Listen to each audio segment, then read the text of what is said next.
La luz de la mañana se colaba por las cortinas de encaje de mi cocina, trazando líneas suaves sobre la mesa de roble gastada. Acababa de recoger el tazón de cereal de Gabriel y dejar los platos a secar en el escurridor cuando la casa se sumió en un silencio profundo. Antonio ya se había ido a su oficina y el único sonido era el murmullo constante del agua arriba, donde Alejandra se había metido a bañar. El teléfono sonó, su tono agudo resonando por el pasillo. Me sequé las manos en el delantal y levanté el auricular. Mamá, la voz de Rafael irrumpió, ligera al principio, cargada de esa calidez que siempre me hacía aferrarme a él. Solo llamo antes de despegar. Estamos abordando aquí en Atlanta. Sonreí, el alivio suavizando mi cuerpo. Siempre estaba en movimiento, persiguiendo los cielos que soñaba desde pequeño. Pero entonces su tono cambió, más bajo, teñido de algo inquietante. Algo no está bien. Alejandra acaba de subir a mi avión. La vi entrar en primera clase. Y tengo su pasaporte aquí en mi mano. La cocina pareció encogerse a mi alrededor. Rafael, eso no es posible, susurré, apretando el teléfono con más fuerza. Está arriba. Acabo de hablar con ella. Dijo que iba a bañarse. Hubo un silencio en la línea, roto solo por su respiración constante. Mi corazón latía en mi pecho, más fuerte que el agua que seguía corriendo arriba. Ella está en este avión. Mamá, la estoy viendo. Apoyé la palma de mi mano contra la pared fría para sostenerme. En ese momento, el sonido del agua arriba cesó. Las tuberías gruñeron hasta quedar en silencio. Y luego se escucharon pasos lentos, deliberados, cruzando el descansillo. Contuve el aliento, escuchando, con el teléfono aún pegado a mi oreja, mientras el peso de algo inexplicable se asentaba dentro de mí. La casa volvió a su ritmo cotidiano después de esa mañana. Antonio se levantaba antes del amanecer, ya vestido con su camisa planchada, planos bajo el brazo. Gabriel corría hacia la puerta con su mochila, mientras el claxon del autobús escolar sonaba impaciente afuera. A media mañana, solo quedábamos Alejandra y yo, moviéndonos por las habitaciones que cargaban un silencio tenso. Ella podía ser un dulce, ofreciéndome una taza de té con una sonrisa suave, preguntando si necesitaba algo del mercado. Horas después, la misma mujer me reprendía por dejar una toalla mal doblada o por olvidar poner el salero en la mesa. El cambio en su tono era tan cortante que dolía. Pero eran las cosas pequeñas, casi invisibles, las que se quedaban conmigo. Una tarde, la vi anotar una lista de compras con la mano derecha, las letras pulcras y rectas. Al día siguiente, firmó un permiso escolar con la izquierda, la letra suelta, casi torpe. Cuando le pregunté, se rió ligeramente, diciendo que solo estaba practicando. Su explicación no me tranquilizó. Los vecinos también empezaron a notar cosas.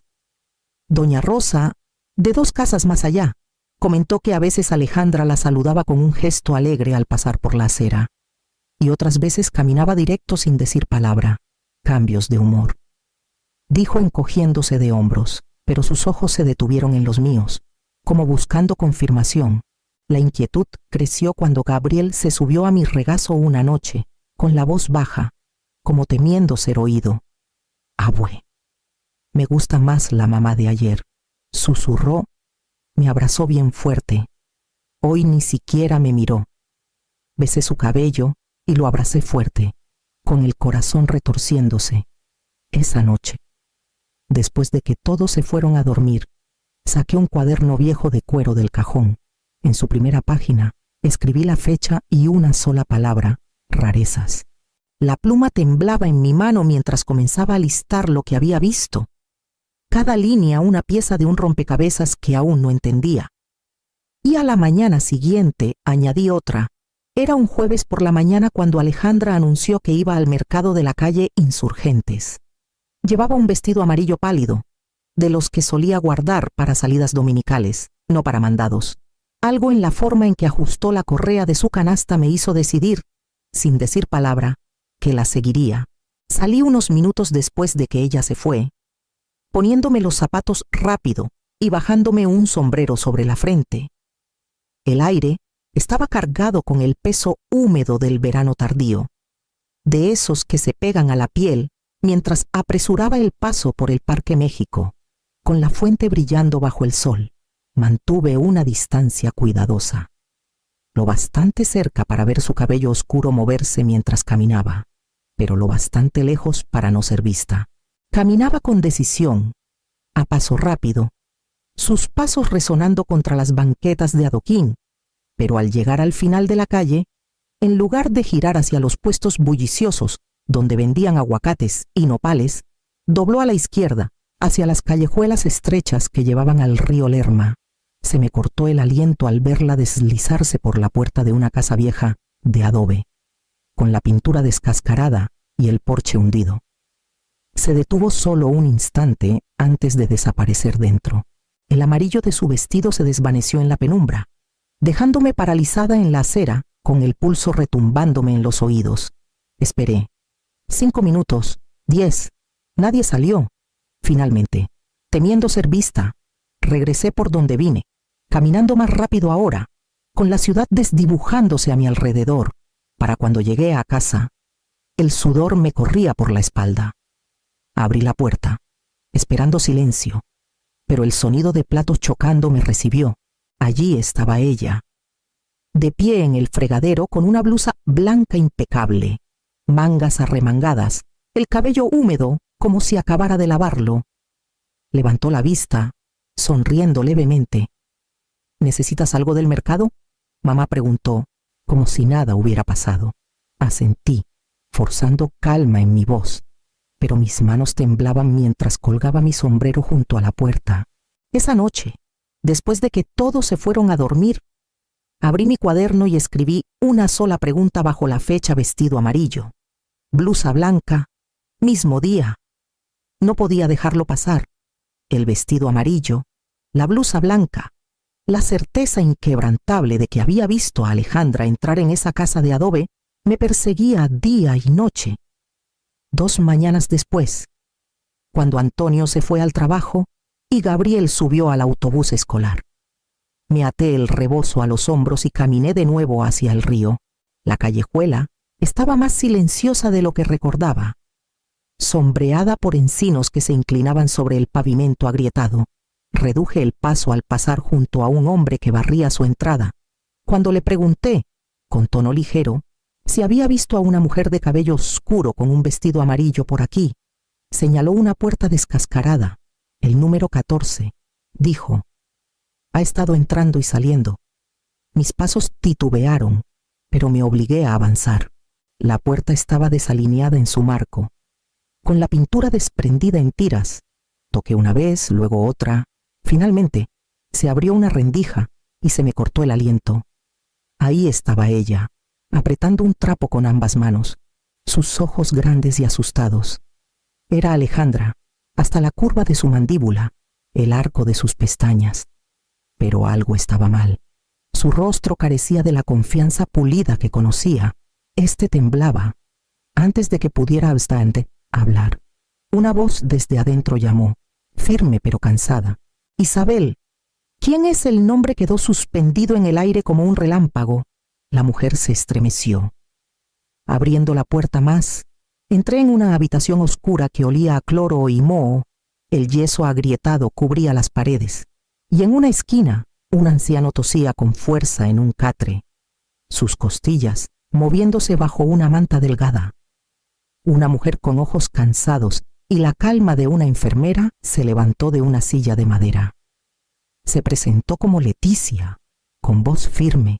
«Has venido a ver la verdad, ¿no es así?». Me quedé congelada, mirando a la mujer que era idéntica a mi nuera, pero cuyas manos temblorosas revelaban un alma distinta. El trapo se le escapó de las manos y cayó al suelo. Leticia puso una mano en mi brazo, guiándome hacia una silla desvencijada junto a la ventana. «Deberías sentarte», dijo suavemente. «Hay cosas que necesitas escuchar». Y en ese momento supe que mi cuaderno ya no sería suficiente. La mujer bajó la mirada, como avergonzada de su propio rostro, Susurró su nombre Isabel, y el sonido fue suficiente para estremecer el suelo bajo mis pies. Apenas podía creer lo que oía. Comenzó a hablar con palabras entrecortadas, su acento suave, marcado por las tierras bajas de Carolina. Contó que creció en un pueblo pequeño cerca de Beaufort, criada por padres adoptivos que trabajaban en empleos esporádicos para llevar comida a la mesa.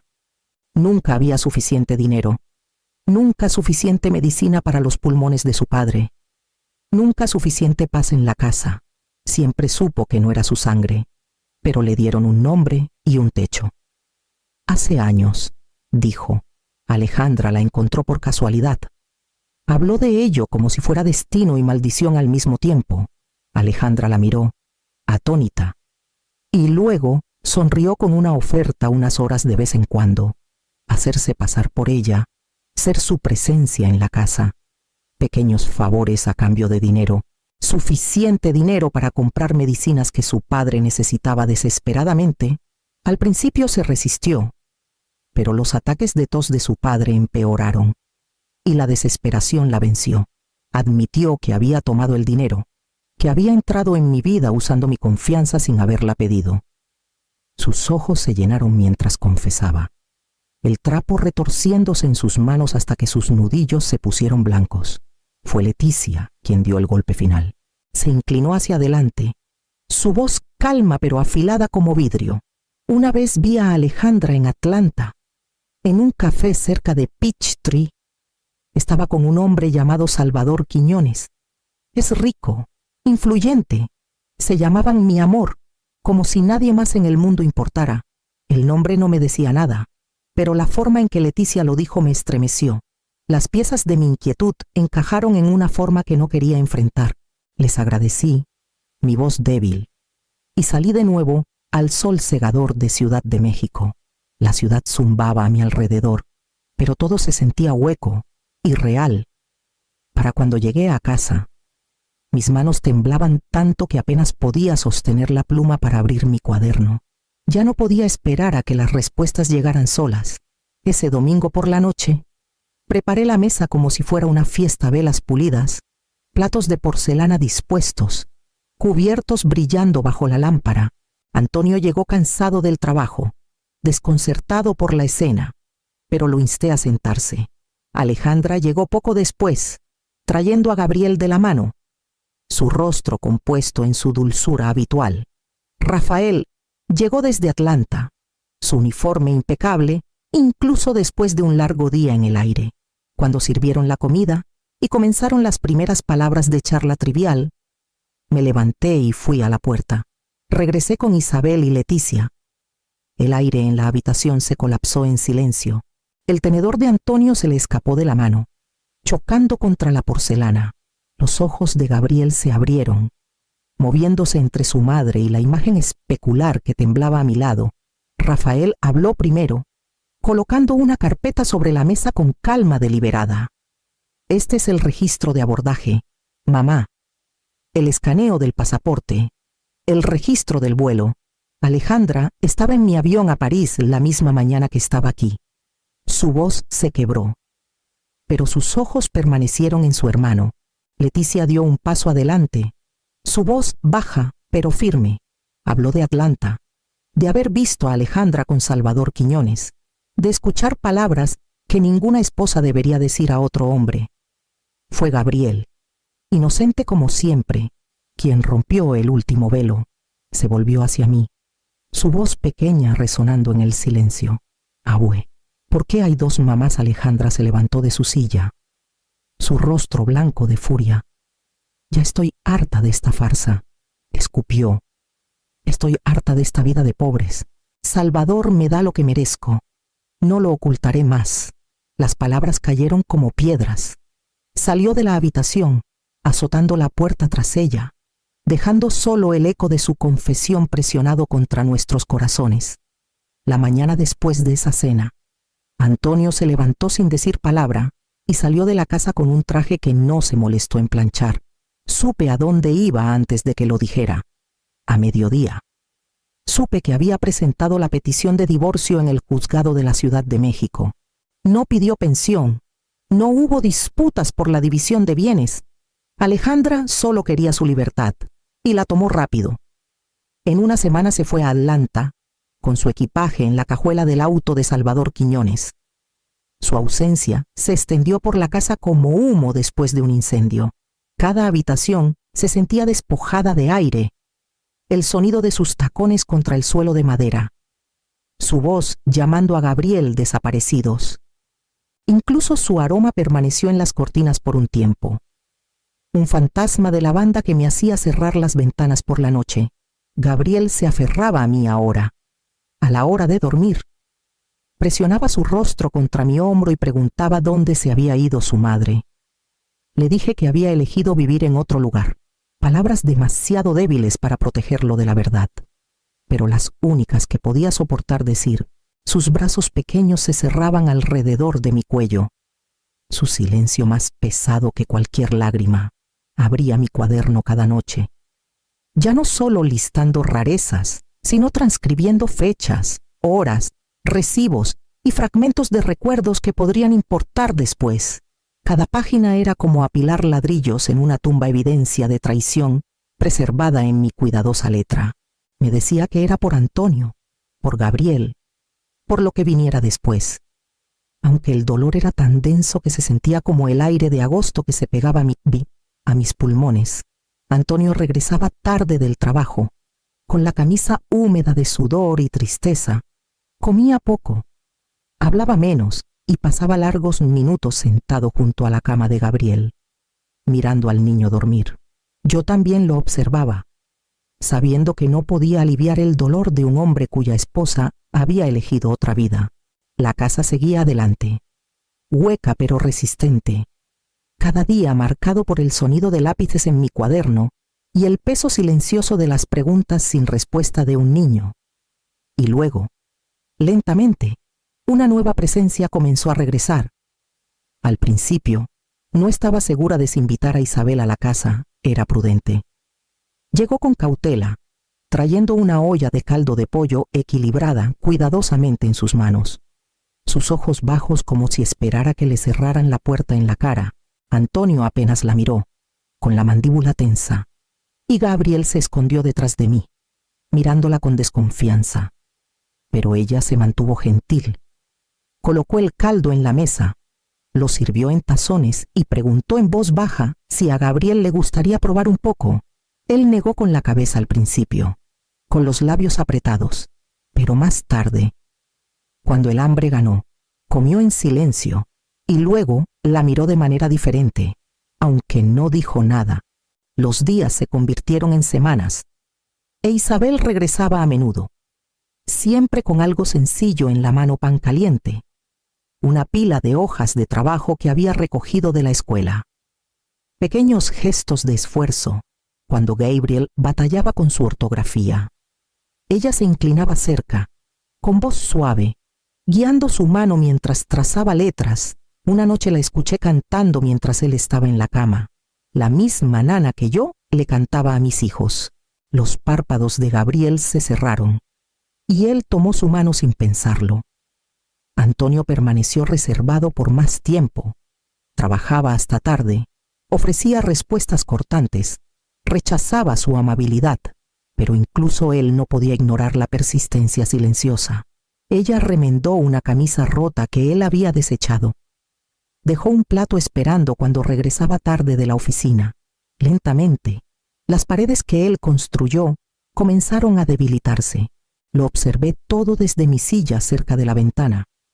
Con el cuaderno cerrado en mi regazo, la riqueza se había llevado a cosa Alejandra, pero era la constancia, el ritmo sencillo del cuidado, lo que nos sostenía ahora. Una noche, mientras Gabriel reía por algo que Isabel susurró, me di cuenta de que la casa ya no se sentía hueca, se sentía habitada, no por fantasmas de traición, sino por pequeños actos de bondad que nos cosían de nuevo. Y pronto, esos puntos comenzaron a parecer algo más fuerte. Pasaron los meses, y con ellos los bordes afilados del dolor se suavizaron en algo más tranquilo. La vida se asentó en un ritmo que no esperaba Isabel en la estufa. Gabriel saltando por el patio, Antonio trabajando pero regresando a un hogar que ya no se sentía fracturado. El jardín de rosas detrás de nuestra casa cerca de la Plaza Garibaldi floreció temprano esa primavera, cargado de color, y fue allí donde Antonio eligió decir lo que había estado creciendo en silencio. Rafael había llegado esa mañana, con su chaqueta de uniforme colgada del brazo, su sonrisa trayendo la firmeza que todos necesitábamos. Estuvo conmigo entre las rosas, observando mientras Antonio se arrodillaba en el césped. Gabriel avanzó con una pequeña caja de terciopelo en la mano, sonriendo mientras gritaba: «Mamá, mira lo que tengo». La palabra salió de él tan naturalmente que nadie la corrigió, menos aún Isabel, cuyos ojos se llenaron antes de que siquiera alcanzara al niño. Antonio carraspeó, su voz áspera. La miró, a la mujer que llevaba el rostro de su pasado y el corazón de su futuro. «Isabel, le has dado a Gabriel el amor que merece y has traído luz de nuevo a este hogar. No quiero perder otro día sin ti a nuestro lado. ¿Te casarías conmigo?». Isabel se llevó la mano a la boca, con lágrimas cayendo libremente. Por un momento se volvió hacia mí, buscando mi rostro como si mi aprobación aún importara. Y así era. Me acerqué, apoyando mi mano en la suya. «Sí», susurré, «ya eres parte de esta familia. Toma lo que se te ofrece y hazlo completo». Ella asintió, abrumada, y las rosas se inclinaron ligeramente en la brisa cálida de Ciudad de México, mientras decía que sí. Los papeles de divorcio llegaron por correo en una mañana tranquila. Sobres gruesos sellados desde la Ciudad de México. Antonio firmó donde era necesario. Su mano firme, sus ojos secos. No hubo disputas ni reclamos, solo una línea legal trazada entre lo que había sido y lo que ya no era. Alejandra dejó todo atrás como si nada importara. La vida avanzó en formas pequeñas y significativas. Fui con Isabel a Carolina del Sur para ayudar a cuidar a sus padres adoptivos. Su fragilidad pesada, pero su gratitud infinita. Llevamos comida, manejamos medicinas, pasamos largas noches junto a sus camas. Cada acto la unía más a nosotros, no como sustituta, sino como ella misma. En casa quedó un relicario. Rafael había devuelto el pasaporte que lo probaba todo. Con los bordes desgastados por el viaje que simbolizaba, lo puse en el cajón superior de mi escritorio. Cerré con llave y lo dejé allí no como evidencia para revisitar, sino como un recordatorio de lo que habíamos sobrevivido.